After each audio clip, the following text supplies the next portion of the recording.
Greg Leonardo on Deploying the Azure Way.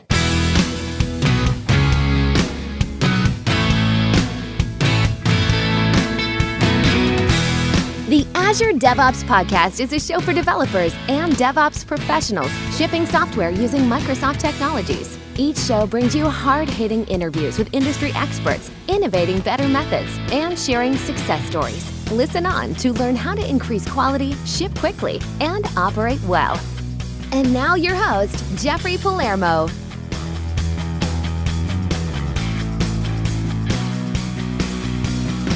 Hello again, I'm your host, Jeffrey Palermo. Go to www.azuredevops.show to see past episodes and show notes. Our guest today is Greg Leonardo. He is the cloud architect at Campus Management Corporation and Webonology. And Greg's main focus is to help organizations with cloud adoption and innovation. And yes, if this sounds familiar, Greg was on the show probably just about a month ago. We did not get through everything, and so we're having him on again. But Greg's been working in the IT industry since his time in the military, way back 1993 era, as a developer, teacher, speaker, and early adopter, and works in many facets of the IT industry throughout his career. He's currently the president of TampaDev, a community meetup that runs hashtag TampaCC for Tampa Code Camp, a Azure User Group, Azure Medics, and various technology events throughout Tampa. And we're here talking about some of the topics in his book, his new book, Hands-on Cloud Solutions with Azure, Architecting, Developing, and Deploying the Azure Way. So, Greg, welcome back. Thank you, sir. How you doing? I'm good. And if you didn't catch the part one of Greg's podcast, just go to azuredevops.show and you can look at that, because we ran out of time and we didn't get to cover everything that's in the book. A lot of great stuff. So we're here to finish the job. Well, you and I talk a lot when we get together, so it's all good. Right. And if any veterans are listening to the podcast, go back and listen to the other one, because we talked about vets and tech a bit, as well as other things. But we're talking about deploying to Azure, which is different from just deploying to VMs that happen to be in some data center somewhere, because Azure's different. So why don't you, Greg, prime the pump again about what's unique about deploying to Azure specifically? Well, Azure specifically is one of those things that you have to learn to deploy to, and you want to automate your deployments, because you don't have a lot of access to the back-end things that you're used to. Like when you deploy to a server, you can always look at the server logs, other different things that you can't really do in Azure, out of the box. Nobody wants to look at Logstreamer trying to figure out why their app service didn't deploy right or anything like that. So to me, you want to make things more predictable in Azure, and you want to make them easier. You want to be able to almost stamp them out in the same. So you want to make the same Lego sculpture over and over and over again. And that's really what your automated deploys do. When you go to Azure, you're just changing, which resource group you're deploying to. So, yeah. One of the things that I think we don't talk about enough is just the ability to not have to care and feed for an operating system and do security patches and maintain that. Just not having to own the operating system itself. Yeah. I think you and I talked about that in the first segment. I remember back in the day, I was in teaching a group of folks how to, get into Azure, and I had some developers and I had some operation guys, and one of the operations guys looked at me and he goes, why are you trying to eliminate my job? And I kind of looked at him and I said, so you like getting up on Friday nights in the middle of the night to fix a server or roll out a patch? And he goes, well, no. And I'm like, so cool. If I could take that out of your visibility, would that make you better? And he goes, yeah. And I go, cool. Welcome to Azure. I'm like, Azure's there to enhance your experience, not to take it away.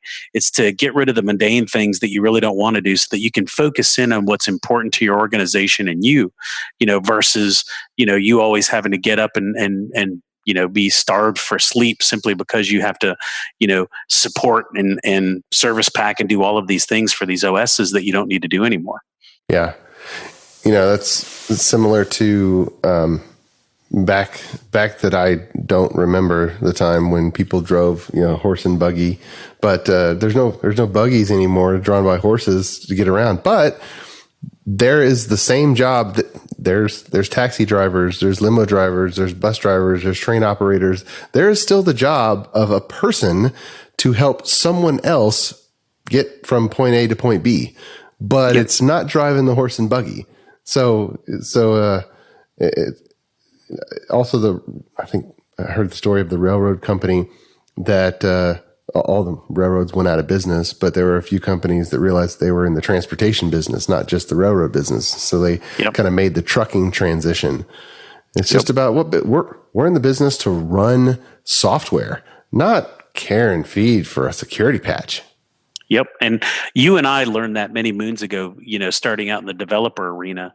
As frameworks came up, we had to stop worrying about writing screens and, making windows and, doing those things. We could rely on, these frameworks to do that for us. So things were extracted out of Vue. It didn't make us any less useful. It actually made us more useful because we were able to focus in on the application than all the little plumbing that went into that application. So it was actually a really neat transition. Yeah. All right. So in Azure, we have different types of environments. Infrastructure as code is one of those topics, the buzzwords people are throwing around.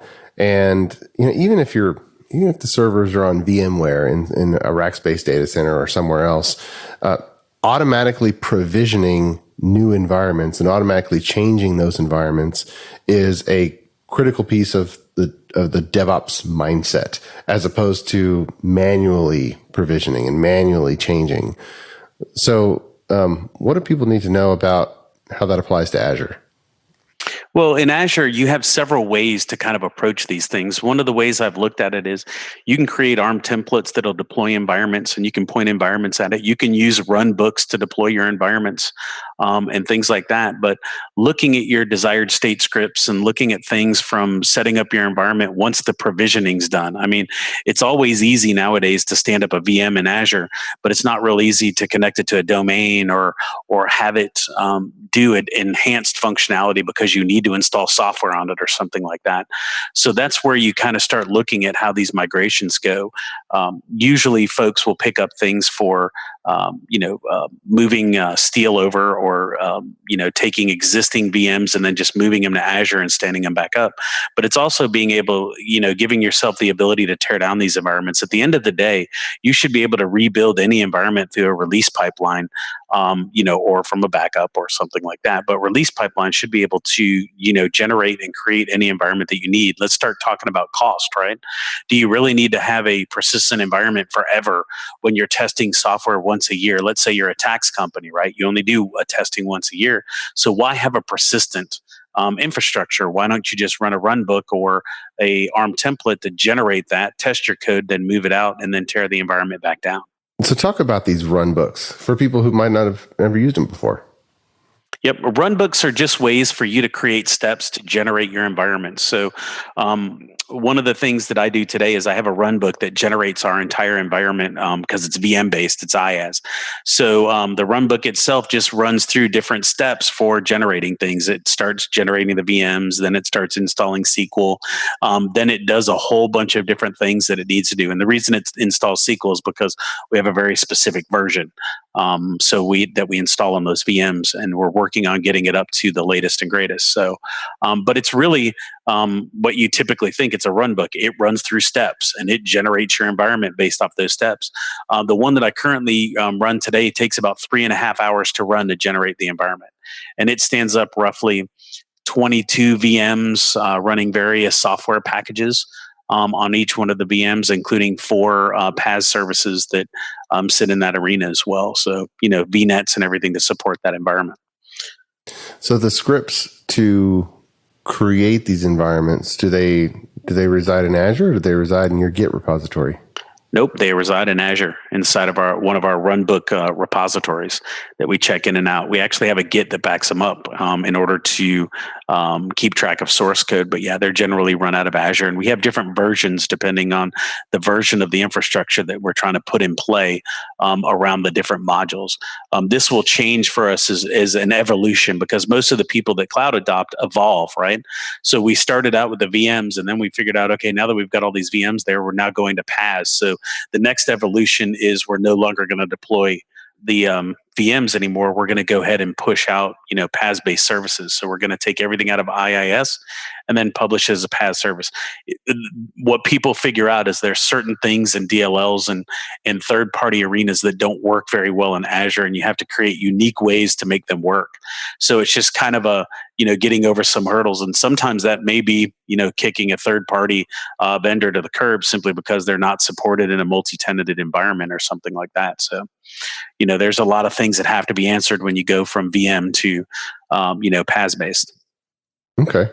That sounds like a pretty big project, because there's all kinds of, when a piece of software has been around for a long time and it's run on a full Windows operating system for a long time, there tends to be code that crops up that kind of expects it to be there. Maybe a little code that reads or writes something from the registry or a file system in a certain place, or just. Yep. So what have you found? Well, I found a lot of different things. I mean, when you go in, you tend to find little bugs like somebody created a service account that nobody knew about, or there is some task manager running somewhere that's doing something in the background that nobody knew about. Looking at third-party DLLs, things around, you had PDF generators that haven't been updated since the 90s, and they just kept using them because you didn't need to change them on the box. But you go to Azure and you don't have the same abilities in Azure that you did locally. So there's just a lot of little gotchas that come out of it. Generally, what I do as my first practice is I take the IIS deployment that we have set up to deploy to the servers, and I just point it at a PaaS and I click the deploy button and I see what happens. See what happens. See what exceptions happen. Exactly. Yeah. And then adjust from there. There was this era when phone systems were very much hardware based. Where if today you want to set up a new 1-800 number or whatnot, you probably go to ringcentral.com or one of the competitors, and just everything's virtual right out of the gate. Phone system as a service. But if you were doing this around the turn of the millennium and you were integrating with software, you have a PCI card plugged into the motherboard of a server, and then you have phone lines, circuits routed into the data center, and then you have their SDK or a library that you're integrating with. And so it's not just, I'm calling this API. It's your code has to be run on a server that has a specific hardware component installed. And so there's so much, if the system's been around for, over a decade, there's going to be all kinds of things. Yep. One of my biggest hurdles was at a healthcare client. They wanted to move to Azure, but they were static routed. So they had to learn this thing called dynamic routing before they could move, because they tried to pump all this, they tried to create VPN connections, all these different things. And it was like, you can't do that. You need to be dynamically routed. But we don't understand that. And it's like, well, you need to come up to the 2000s a little bit so that you could work your way through it. So, everybody has their learning ways, and some of these ways are just bad habits that over years have transitioned and not changed, because in our tech field, we've gotten so accustomed to, if it ain't broke, don't fix it, which is a different paradigm when you start going to the cloud, because modernization is the key today, and making sure your application stays with the not the latest and greatest, but kind of the best of breed, and give it the ability to self-heal and easily be deployed, recover from errors where you and I lived through the error with the big red X coming up on the screen, and we're like, okay, where do we start? And having to dig that stuff out. Nowadays, you want to make sure that things fail gracefully. They're able to recover. They can self-heal, and the applications have really become very smart in today's day and age. It's been amazing to me to see the transition. Yeah. Well, and I think deployments are, when you can deploy something in an automated fashion, then you do it more often, and then it's no big deal to have, say, 2 applications instead of 1, because you're not feeling double the pain of deployment. Where if deploying is hard and you don't want to do it very often, do you think that you're going to have a second Visual Studio solution so that you have 2 of these applications to deploy? Heck no. We're going to have only 1, and we're going to jam everything inside the same application. And guess what? It becomes huge. And that's where the monolithic architecture has become notorious, and why we have all these systems that are just these huge beasts. Yep. Yep. And you and I have been around that block enough to see the headaches and hurdle of change across an organization, because sometimes it just doesn't have to do with Azure anymore. Sometimes you have hybrid models that work on-prem and in Azure, and your deployments have to take in a multiple faceted ecosystem to handle its deploy, and not just one thing. Back in the day, I mean, hell, I remember, the days of us, create a zip file. You move the zip file to the server, you explode it, you copy these files into here, Yeah. you fire it up and you go, dang it, I forgot to change these 4 config settings. And, you spend hours troubleshooting in production your deployment because you forgot to add the configuration files to it, or, something was goofy. To today's day and age, you just go out and you just say, I want to create a new environment. Let me click on this button here. Let me set this up. Here's the new app service. Go to deploy, come back, 30 minutes later, and your whole environment stood up, and you didn't have to muck with anything. It knew how to change its config around. It knew how to set its variables. It knew how to pull things in. It knew how to use the infrastructure that you created versus you having to tell it to use that infrastructure. So just the smarts behind all of this stuff has really been phenomenal. Yeah, absolutely. The Azure DevOps Podcast is sponsored by ClearMeasure, a software engineering firm and Microsoft Gold partner, empowering development teams to be their best. ClearMeasure equips developers with the DevOps tools, methods, and automation necessary to focus on building their applications, rather than wrestling with builds, deployments, or environments. Click clear-measure.com to see whether a DevOps implementation is for you. So once we have environments running in Azure, we need to know what the heck they're doing. And there's this talk around Azure Monitor and logging, but give us the lowdown on that piece.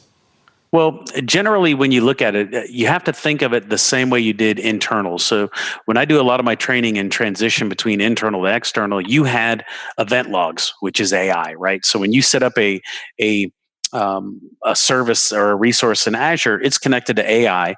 AI starts collecting telemetry about it, which is like the event log, when things are happening for what it can see and things like that. And then you have all of these different now disparate app insights areas all over the place that don't coagulate up, right? So you think of it like all of your servers.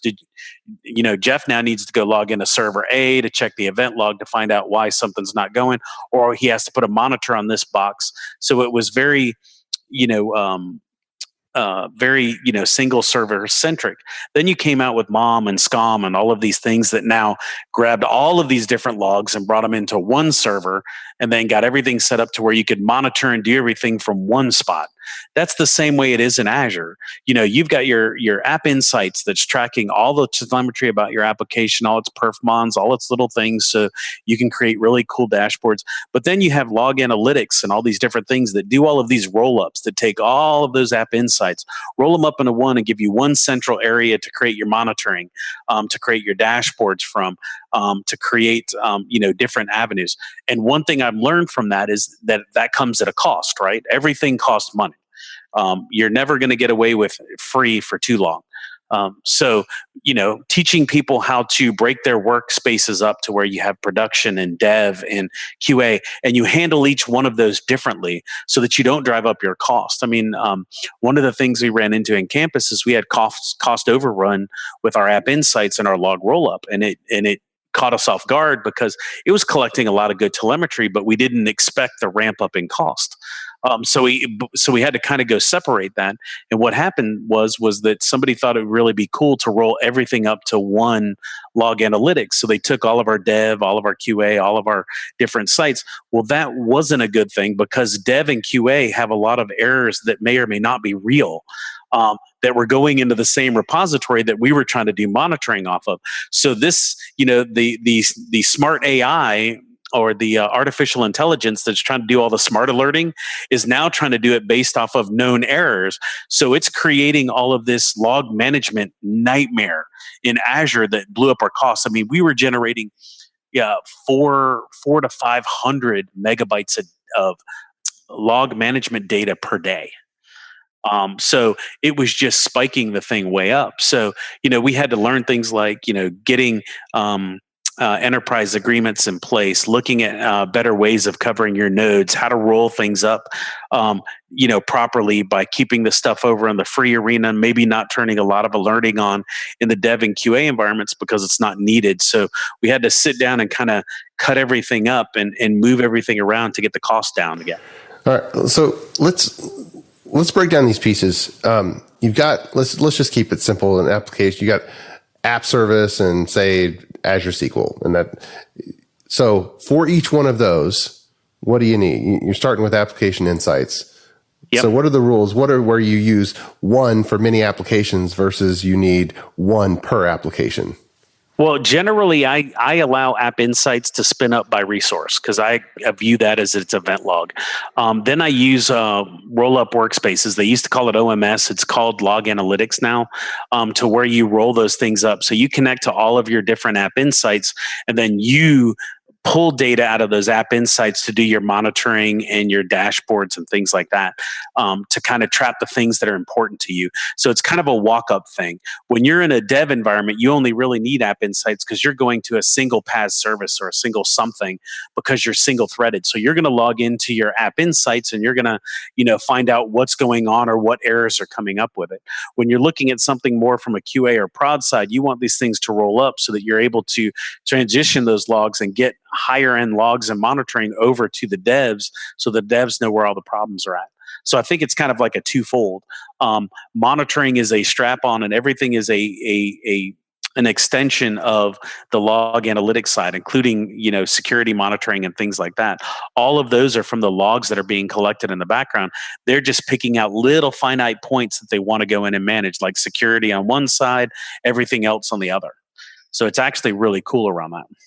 Okay, so you like having every resource have its own application insights instance.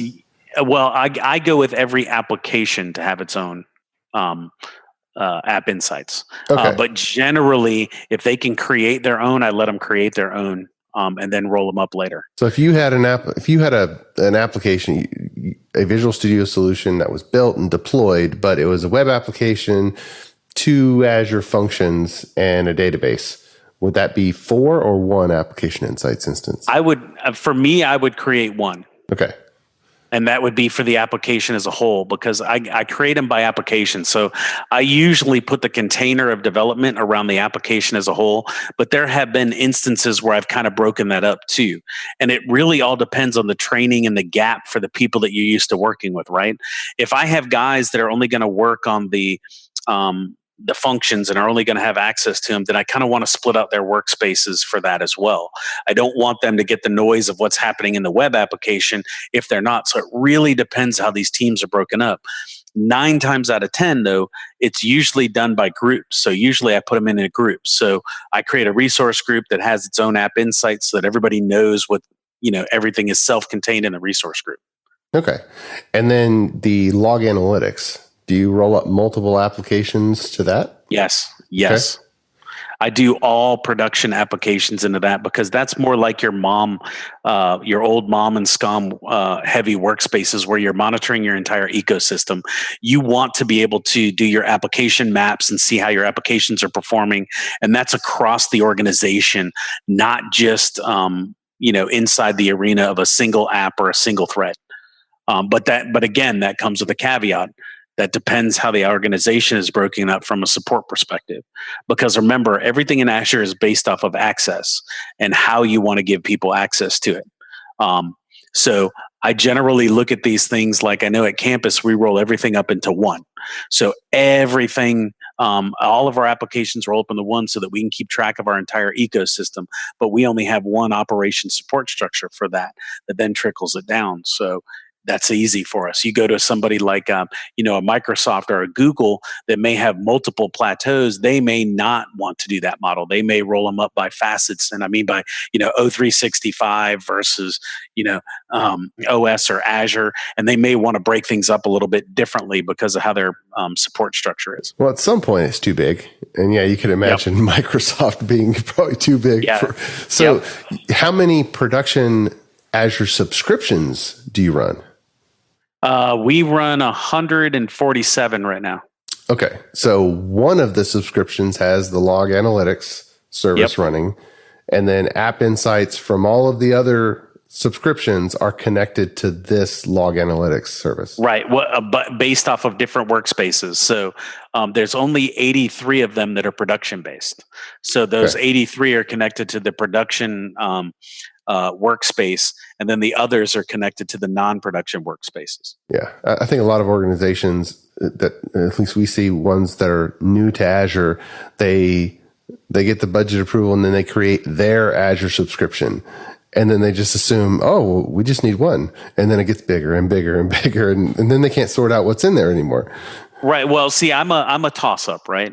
So the way I look at subscriptions, because there are resources in Azure that have subscription boundaries that are hard, right? So it always, behooves you to understand if those limits are going to negatively impact you, right? I worked at one company that wanted to do an express route. Well, express route only goes to one subscription, right? And you have to create VPNs over. So if you have 180 different subscriptions that need to use that, now you have 180 VPNs you now have to monitor, and another point of failure. So you've got to really look at what's important to you. There is no magic wand to say a lot of subscriptions will work for you or one subscription will work for you. It really depends on what you're trying to do. I generally stay into the customer matrix, right? Because being a consultant. So I create a subscription per customer because I may have to give it back. I may have to move it. And I want to move that thing as a whole. I don't want to try to move the little parts and little pieces. So it really depends on what you're trying to do with it. Yeah, I haven't found an organization where only a single Azure subscription would work for the whole company. Right. Well, I've been in one, and it was a medical company, and they only had about, I don't know, maybe 8 applications total that they used to run the organization. So to me, I was like, you're trying to create 8 separate subscriptions versus having one and using resource groups to kind of isolate those subscriptions. And you want to use ExpressRoute to build your hybrid model. I would just go with one subscription, connect it over, let your non-prod subscriptions connect via VPN to use it, and then call it a day. That way they didn't have to, because these guys were new to Azure too. So you're talking about, the dev side created all these subscriptions sideways, and then the poor operation guys are going, what'd you give us? We now have all these like little pieces we have to connect up, monitor, set up, and it got to be crazy. So we had to find that happy medium to make both sides happy. Yeah. And that express route's a pretty big dependency. Yeah. Yeah. Awesome. Well, Greg, we've talked about deploying to Azure, infrastructure as code, provisioning environments, and how to watch your environment's telemetry. What else do developers targeting Azure need to know? Well, a lot of them need to know is that set up your Azure environments for remote debug. Allow yourself when you're developing to be able to connect over to them and remote debug. Trying to solve everything local may not work in 100% of the scenarios. Always connect your local environments to SQL. I'm kind of getting out of the realm of having local SQL when I talk to Azure, simply because of little road bumps I've always hit with having to transition from a local SQL to an Azure SQL. So it's easier to me just to, I don't even install SQL local anymore. I put the Management Studio to connect to Azure, and I run all of my databases out of Azure, including local, I'm doing the air quotes, the local versions that I need to for, my own development before I push them to a dev integration environment. So, simply because you want to overcome all the different hurdles that may, come in from an Azure perspective.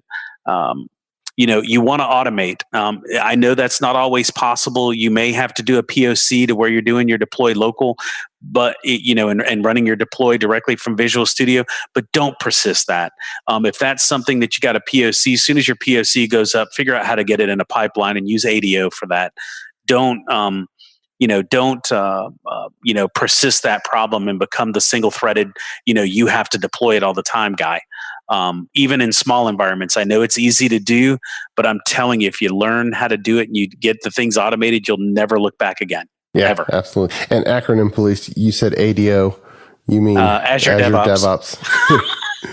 Which I'm not. Sorry. So many people are. I don't think the acronym has come to rest just yet. I see a lot of ASDO running around. Well, that in a corporate environment, it's easier to say ADO, even though every time I keep hearing it, I keep thinking of the old ADO data model. But that's beside the point. But if you're not so long in the tooth, then you have no idea that there's another acronym for ADO. Exactly. Yeah. We're showing our age now, but we can start talking about all these little acronyms. They're like, I remember that one. It seems like every one of these shows, no matter what guest I'm talking to, there always comes up of back in my day, way back here, we used to do. But history's good too. I like talking about the mainframe and what the mainframe did to the whole industry. Versus the multi-terminal mainframe that gave rise to the need for this DevOps movement. I mean, exactly. Why do we need to bring two things back together? What the heck separated them? And I contend it was that stupid mainframe with the multi-use terminal. Well, I remember when JavaScript was called DHTML. Oh, that's right. And Internet Explorer 5 was the best at running DHTML. Exactly. I was going to get shirts made that say "Bring back the WebBot," but that's right, the Webot. Okay, yeah. Internet Explorer. Gosh, back in when was it? 2000, 2001. There were no other good browsers. I mean, Chrome. Chrome was kind of dominant today. But that's just the reality. The best browser was Internet Explorer 5 and 5.1. Well, I remember that company Netscape that created some browser that kind of went away. Yeah. Yes, and that's and right. They had Northern Light search engine, if you remember that. Oh, vaguely. Well, just what you did. Today you create. Let's see. You can use Xcode to create a native iOS application for one type of phone. Then you create Java to do a native mobile application for another type of phone. So, well, in the early IE3 and Netscape 3 days in the late 90s, you created two web applications because you needed to run on Netscape and you needed to run on IE3, and the two it was so impractical to get it to run on both in the same code base. Whereas now we're just like that with smartphones and tablets. You got to create two web. But Xamarin, man, I sure hope that we coalesce around Xamarin and have one. And we've done so many clients where that Xamarin application for business applications on native smartphone and native tablet, it really works well. It's amazing. Yep. I'm telling you, because we were giggling, but I do remember those days where you had that little JavaScript function that would come out and go, if IE, go here. Yeah. If Netscape, go here. That's right. That was JavaScript. DHTML. Well, I did a ton of that table auto binding with the table head and the T head and the T body and XML data islands. Yep. Well, I'm sure you remember that, when we used to have to connect to the internet when we were younger, we could listen to the modem to tell whether it was going to connect or not. That's right. You could hear it. Yeah. Oh, yeah. Nowadays, I was making fun with my kids because I'm like, all the stuff that you don't know about the internet that I should go back and show you one day on how we've gotten here. Right. Because my kids think, they're 14 and 10, and they think this technology has been around forever. So they were like, when you were younger, this must have really been cool. And I'm like, dude, we didn't have this stuff when we were younger. Yeah. When I was 12 and 13 years old, we had gotten our first computer, which was a K Pro 2+2. And, and I had gotten a Commodore 64, which actually at the time I got the 128 that never really took off because it had the video toaster where you could play actual video games. And the only game I played on it was Raid Over Moscow. Okay. I played a sailing racing game, like a regatta game. Right. That. I remember that. Yeah, I did that, and I did Lemmings. Remember Lemmings? I do remember. We had to rescue all the Lemmings. Yeah. Before they jumped off the cliff. Yep. Basic. I remember the basic gorilla game. The gorilla throwing the bananas, and because you had the source code, you could modify the game. So that was fun. I bet you could get that QBasic gorilla game running on the Azure terminal. Yep, I bet you could too. You can. I was going to go out and try. Remember our first screensaver where you'd put print Greg Leonardo and then 20 go to 10, and it would print your name out on the screen. Yes, which it really wasn't a screensaver for energy efficiency. It actually ran the CPU at full speed, using up as much power as possible. Hey, who knew? Hey, but you had to save that Hercules graphics. Exactly. You didn't want to imprint on your CRT. Nope. All right. Oh, I remember those too. I remember the 17-inch CRTs that we had to go moving around every time you wanted to move your desk or something like that. You had that 400-pound monitor you had to move. Right. Okay. Now here's the modern challenge in Azure, because Azure deprecated the remote app service where you could run just desktop applications. There's desktop applications that are out there. They're mission critical, and believe it or not, there's a lot of big desktop systems that were even written in Access, and we need a way in Azure to run desktop applications and just kind of emulate the screen over. Do you know of any replacement for remote app? Nope. I looked at that and I go, yes, I actually do. It's called a Windows Desktop VM. Yeah. But I think the push is to modernize. I think Microsoft kind of did some of the things right in looking down and going, well, you know what? We're going to do Azure, but we're not going to have it support everything. And I think that's kind of a right way to look at some things, because if you look at having to support everything all the way back, could you imagine where Azure would be today? If it needed to support everything, we wouldn't have the advancements that we'd have, because we'd have everything so dog-eared like we did with the desktop. If you remember when they went through to do like 95 and they started doing these desktops, they had to drop support simply because it was killing the OSs trying to support, 30, 40 years of, bad development, in a desktop. So, yeah. Do I think there's something that needs to be done? Yeah.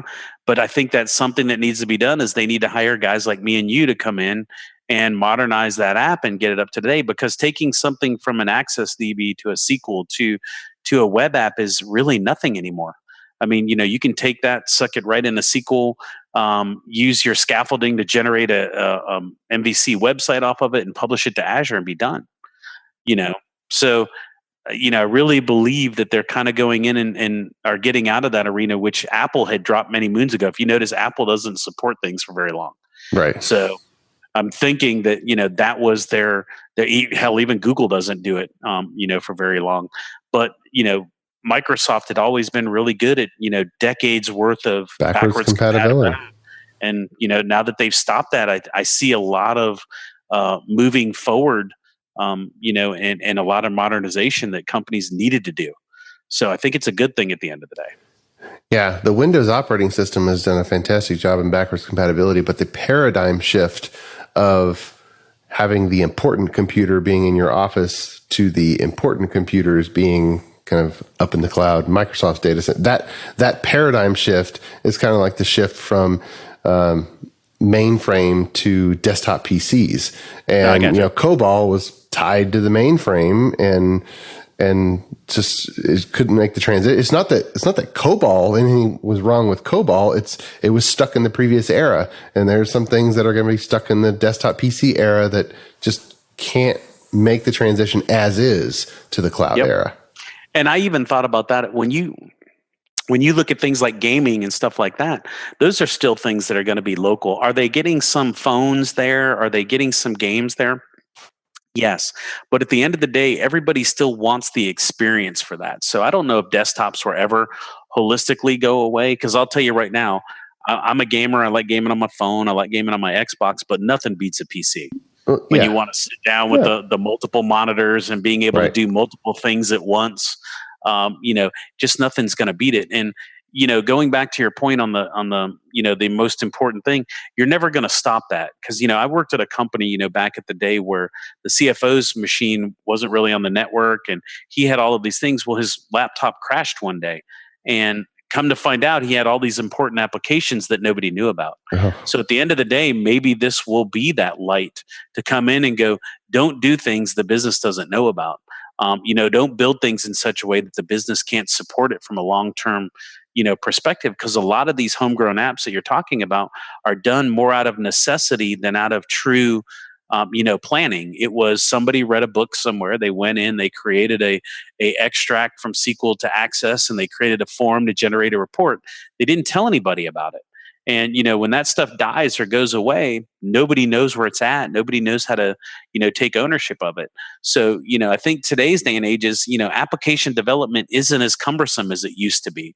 The deployment of those applications isn't as cumbersome as it used to be. So now do your planning so that you can do the same application but have it more durable and more protected in Azure just by doing it the right way. So I think that's the bigger key. Is solving these problems the right way at the end of the day is going to future-proof you from being able to having to worry about that app 5 or 10 years from now. So yeah, just a thought. No, you're totally right. There's always going to be a need for a native experience, which is just rich, stateful, can cache information, and regardless of what form it comes in, you don't want to have to make a round trip over your network every time you tap the screen or click a mouse or hit a keystroke. Yep. Remember, they have stuff for that. That's those old Max Terms and Citrix clients. They already have that, to where you can have, desktops that aren't really quote unquote desktops, but they found out that the experience isn't as nice trying to support these applications. So we use a couple of them in the cloud now, where we use a Citrix environment to do a lot of that. So going back to your point before, you can run things in Citrix environments, but remember, Citrix only supports some things too. So yeah, and there's a lot of mainframe terminal users who use the terminal emulator over a Citrix connection with a Windows PC on. I'm telling you, man, we rock it for change, but we hate change. I mean, you look at us as people, we love change so much, but then we hate it when it comes down to changing anything that we do, right? Right. Awesome. So if anyone hasn't checked out the book yet, his book is Hands-On Cloud Solutions with Azure, Architecting, Developing, and Deploying the Azure Way. And man, thanks so much, Greg, for being with me and finishing us out with the part 2. No problem, my friend. And until next week, keep shipping. You've been listening to the Azure DevOps Podcast, a show for developers and DevOps professionals shipping software using Microsoft technologies. Go to www.azuredevops.show for show notes and other episodes. On behalf of your host, Jeffrey Palermo, and our sponsors, thanks for listening, and may God bless you.